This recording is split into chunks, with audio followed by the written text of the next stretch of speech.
Tata, Lej se spava.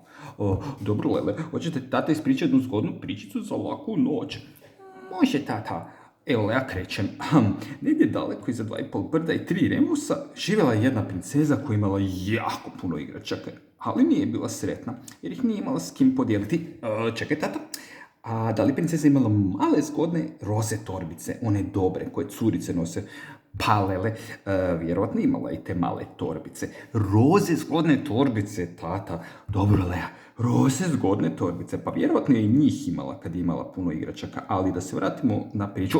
Tata, a da li roze zgodne torbice imale su možda slika beba maca? Jer to je jako zgodno, tata. Takve su najbolje.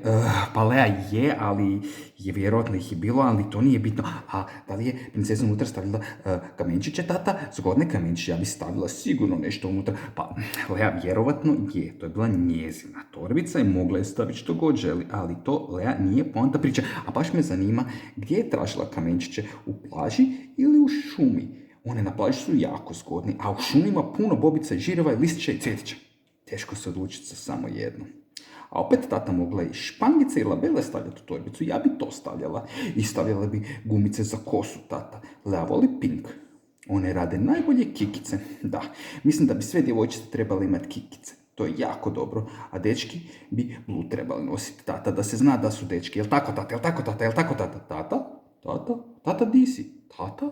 Pa ti si, tata, zaspao na kraju. Lea priča jako dobre priče, tata, haha.